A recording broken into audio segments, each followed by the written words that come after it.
Salt of the Earth Farm Stories is proudly brought to you by Grig Media. Step into the world of farmers from diverse backgrounds across Australia. Be inspired by the stories of those who sow the seeds of the future. I'm your host, Darren Grigg, and today we head to a Red Angus Stud near Burrumbuttock in New South Wales, chatting with the amazing Judy Frankenberg. Judy's career reflects on a lifetime of groundbreaking work, from her early work surveying wildlife refuges to becoming a foundation member of the Red Angus Society, and the list goes on. With her deep family ties to the Furphy water carts, Judy's also known for her pioneering environmental work. She helped set up the first landcare group in New South Wales after noticing rising salt levels in the paddocks. She even introduced an underground workforce to the area, being the dung beetles. Judy is passionate about environmental education for kids, making sure the next generation is as connected to the land as she is. Stay tuned for a conversation you won't want to miss. Good morning, Judy. Good morning. Judy, can you tell me where are we today? We're sitting outside my home at Warrangi, which is a property just between Howlong and Burrumbuttock. We came here in '69, so we've been here for nearly 55 years, can't count. 55 years, right. Yes. And what was here when you first got here? It was a very bare property. It was a bit bigger than it is now, but very few trees and very bare. It was a nice property, good property, but just very bare. Well, it looks like you've been busy. Yes, we've done a lot of planting. It's been a marvellous thing. And there's something nice about a long driveway, isn't there? You kind of switch off. Yes, yeah. And we hear big trucks on the road, but that's all. We used to say it was a mile from the front gate up to the back of the yard up here. Right. Yeah. How many acres are we on, Judy? Just over 500 now, yes. And what have you been running here? Mostly cattle. We had stud cattle and some sheep, Wiltshire horn sheep. So, Judy, we're sitting here on your veranda and I can see lots of trees and hear lots of birds. What do you see? Well, I can hear, yes, the same. I see a lot of gardening I haven't done. I should be doing. but yes, a bit of a wilderness garden this is. But it's just lovely and quiet, and I say a lot of birds, a lot of cicadas, and very quiet, peaceful spot. Nature at its best. Yes. So where were you born, Judy? I was born in Melbourne. Right. Yes. Roughly what year? 41. So what sort of number are we talking about? 83? Yes, that's right. Well done. Yes. It's hard to believe, Remarkably old. Yes. You're still working so hard. Well, not as hard as I used to. So would you have been born during the Second World War? Yes, early in the Second War, yes. And do you have any memories? I remember rationing books. I remember my father, who was in the army but didn't go overseas because he'd been in the First War and was wounded during that, so he wasn't fit. But he rejoined, and I remember him coming home in khaki, in uniform. Mm. Yes, he was based mostly in Melbourne. So he was at the First World War, was he? Yes. He nearly missed his 21st birthday coming home across the Pacific, coming over the Dateline. Right. Afterwards. But he was one of the lucky ones who was wounded fairly early in the peace, in the trenches in France, and got invalided out, spent a year in hospital in England, and then came home. So he didn't have time to really go mad in the trenches, like so many of them did. Yes. What age was he when he left? He went off at 19, joined up at 19. He was 21 on the way back. But then he was very fortunate because he had been a teacher. He had had a scholarship with the Education Department that took him through school, and he'd just started teaching before he joined up. But when he got back, he got to the university on the repatriation system and did engineering.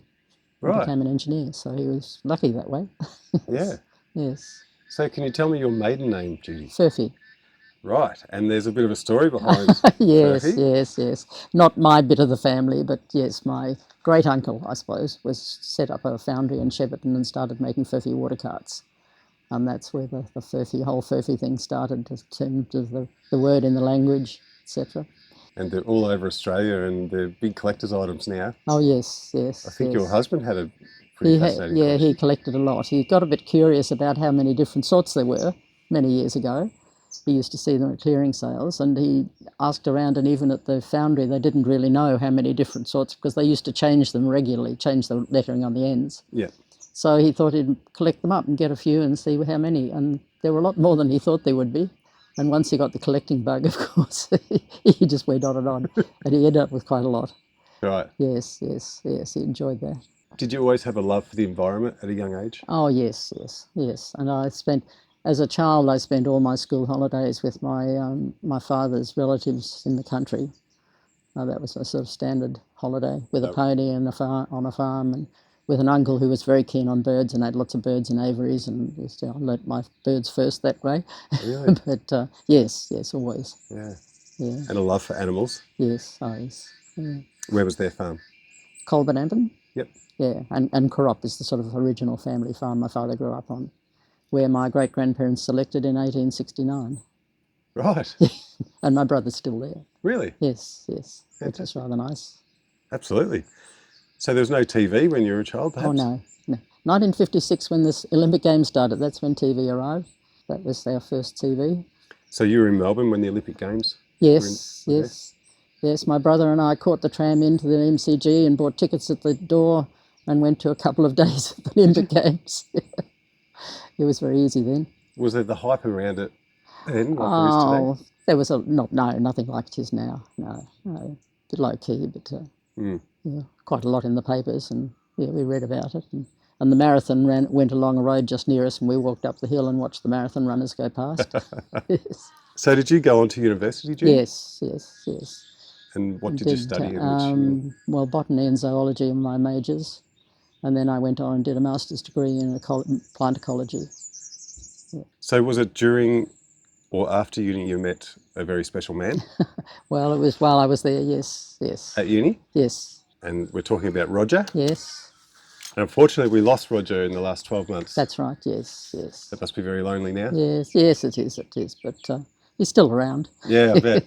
Yeah. I believe he was still playing tennis right up until he passed. Pretty close. He was 88 when he died, but he was still playing tennis right up to the last couple of months. Yes, loved tennis. It was gentle tennis. Yeah, that's all right. But he was still playing competition until a year or so before. And what was your first job, Judy? My first job was a dream job, really. It was with the Victorian National Parks Association, doing a survey of all the national parks and wildlife refuges around Victoria to try and see what was missing, doing a sort of an audit, I suppose, of how effective the national parks were in sort of really preserving what was, the variety of environments there were in Victoria. And what was missing out of our parks? Well, of course, grassland was the main one, of course, as it turned out. No grasslands in any national parks. But it was a fascinating job because I drove around and visited I didn't have to collect a lot of data. I used what data was already available. But I visited every national park and a lot of the wildlife reserves, which had been set up in those days, mostly for duck hunting. But it was a terrific job, yes. I can see that it would be your dream job, actually. Yes. And the National Parks Authority at that stage had a staff of 3, so it was a fairly small organisation. How would you compare our parks to today? We've improved them? Oh, gosh, yes. I'm not very up to date with exactly where they all are and what they all consist of now. They've changed a lot. They've expanded enormously, of course. It's vastly better. There are far more. But management's getting more complicated, of course, too. Yeah. But yes, it's been an enormous improvement since then. And I think that it gave the Victorian National Parks Association some real data and weapons, I suppose, to really lobby the government to improve the system, which they gradually did. And yes, it's terrific now by comparison. Yeah. So you went on to a career as an environmental consultant and working as a research scientist on rivers and wetlands. That's right, yes. What did your role involve there? As the consultancy was mostly, it was fairly early days of environmental impact statements and environmental reporting generally, so there weren't many people who did it. And so I really started the consulting work just because my father's engineering firm was suddenly being asked to do an environmental report on work they were doing, and looked around and thought, oh, we can do that. There's someone in the family.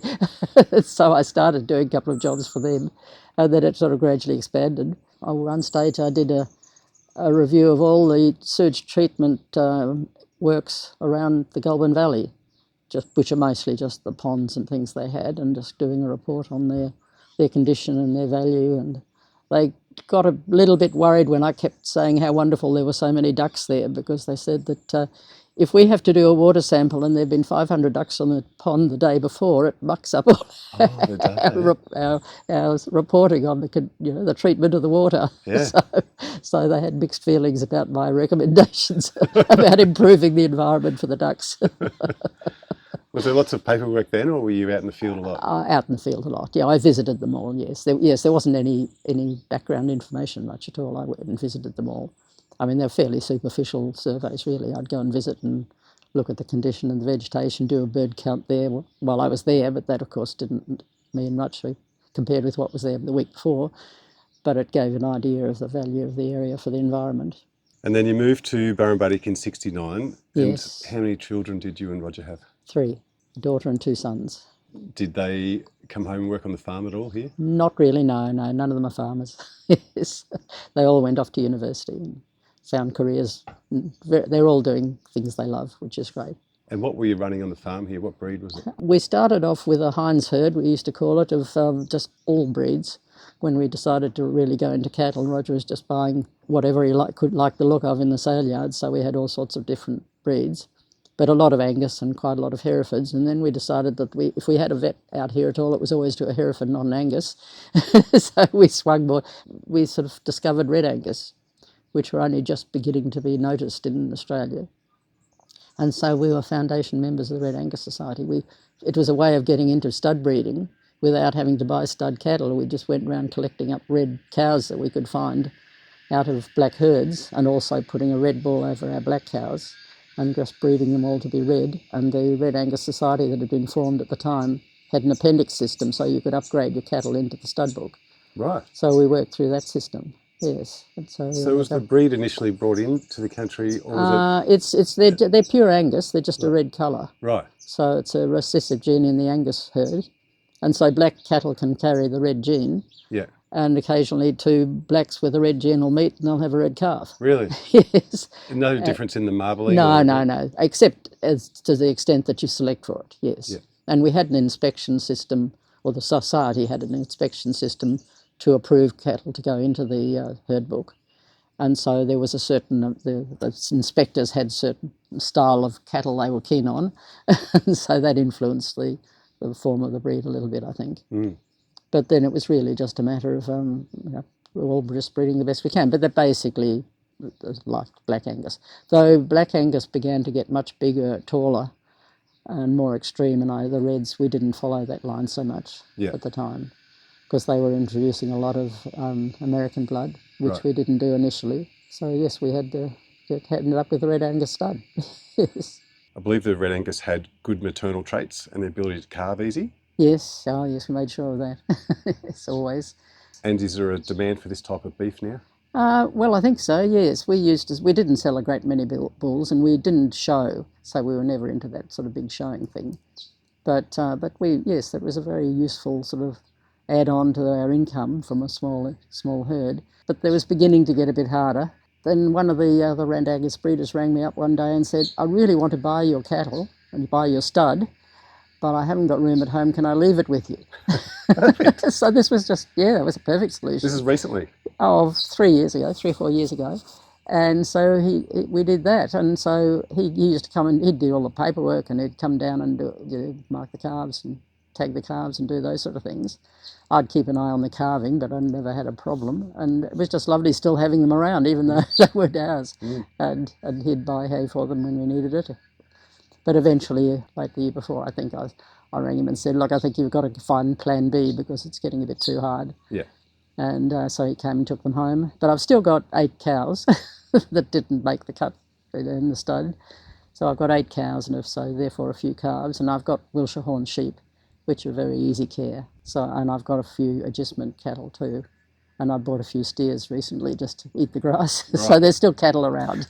So once a farmer, always a farmer. No, I can't help it, yes. Yeah, well, something's got to eat the grass. That's right. Yes, we keep growing grass. And I believe you helped introduce a very special underground workforce to this local area, the dung beetles. Dung beetles, that's right. Can you tell me about how that came about? Well, that came about because I was on the council of the Red Angus Society, and we went to Rockhampton's Beef 94, it was, in 1994. They They have this beef, or they have every few years, they have a big beef thing up there. Yeah. And I was in the Red Angus tent, and there was a dung beetle tent just next door. Well, it was actually Sidecton, I think. We were promoting dung beetles at the time because they claimed to be dung beetle friendly, the dredge people. Oh, okay, yeah. And so I started chatting to John Feehan, who was in the dung beetle tent, and chatting about dung beetles. And after I got home a little while later, he rang me up and said, I think where you live is a perfect place to introduce this new beetle that we've got. He'd recently brought over from Western Australia. John used to work for CSRO when they were introducing and sorting out all the dung beetles. And when the CSRO finished introducing 20-odd species, they said, all right, job done, and closed down. But of course the beetles hadn't been spread around. There weren't very many around. So John took it on himself to try and achieve that. And so he used to go and collect beetles in one spot and sell them somewhere else. And he collected this particular big beetle in Western Australia. Which species was that? It was Burrumbuttock, it's called, yeah. And so he rang me up and said, I think your area is perfect area to release them in. So I persuaded the landcare group that we should buy a batch, and we split it 3 ways for 3 properties in the area and released the beetles here. Yes. I think they're a fascinating little creature. And John's always kept in touch, and then after a while they did very well here, and eventually he started coming and collecting them here to go and sell somewhere else. And he used to pay me in other beetles, other species. So he released, we've got about 6 species here now. Have you really? Or at least, probably more, yes. And the spring active ones as well? Yes, and there's summer active ones. There's some very active at the moment. Yeah. Little ones that you don't notice much, but the dung is disintegrating. But he does call in every now and again, and either brings me more beetles or comes to collect them. Yes. Doesn't bring a bunch of flowers or a cake, he brings some beetles. About his dung beetles. Yes. Can you describe roughly how they work? They're basically either African or Mediterranean or Southern European beetles, and they live on dung.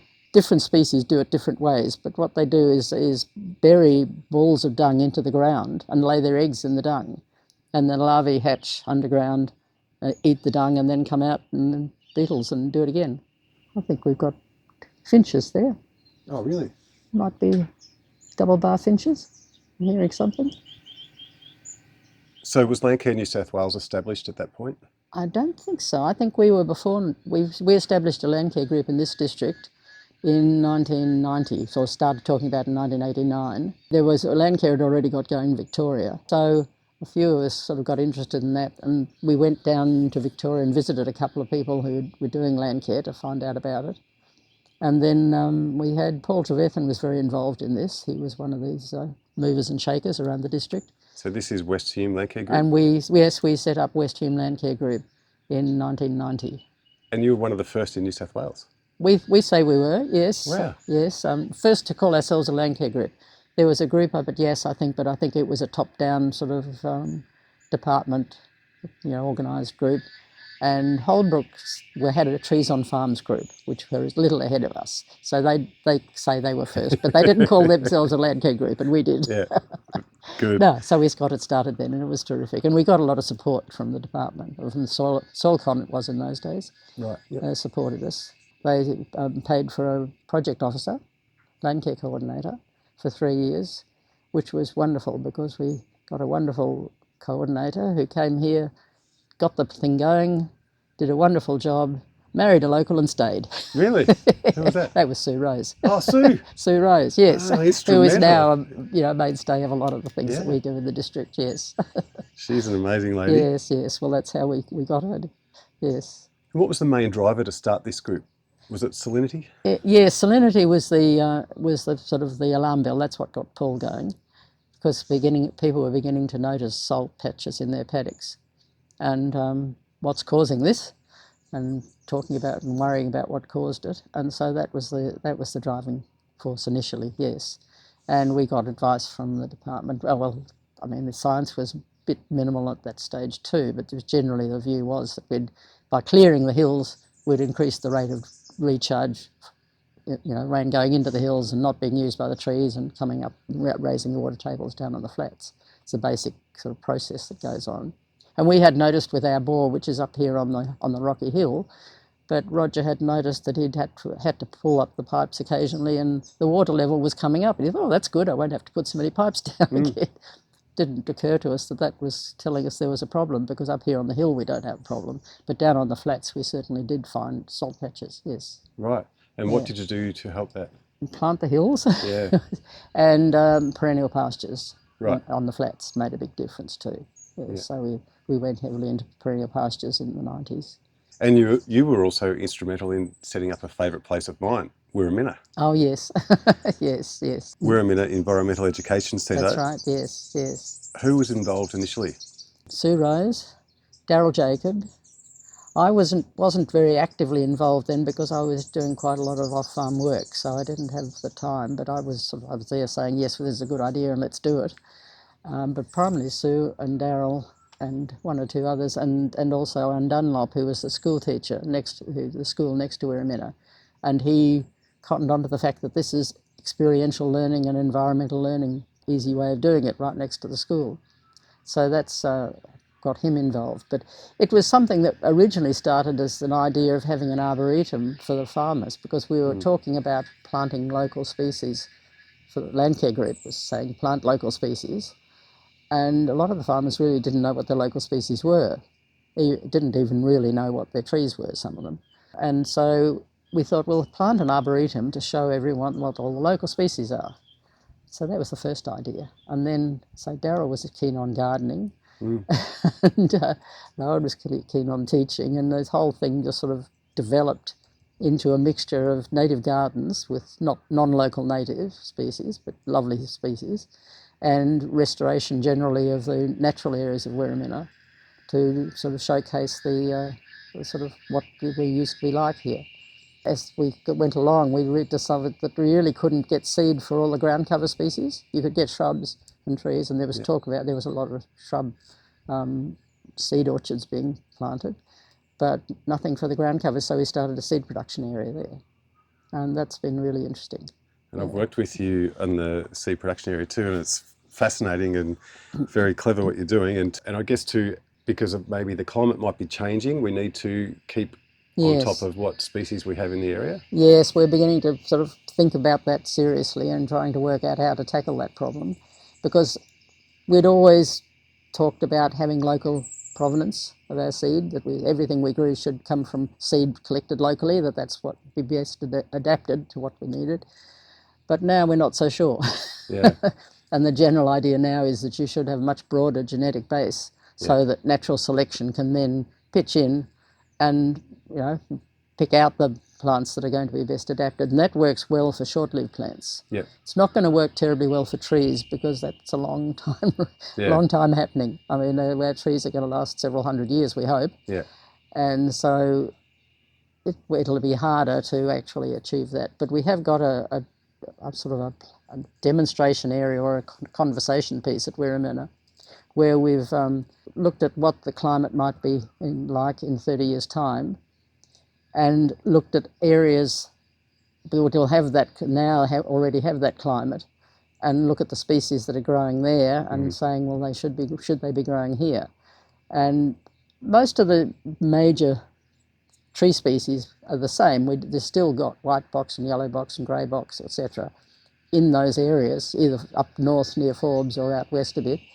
And but the seeds, they might be genetically different, and so we've been trying to get plants sourced from those areas to put it in, and in the understory, the shrubs tend to be different in those areas. So it's been a difficult task actually, because it's hard to find the plants.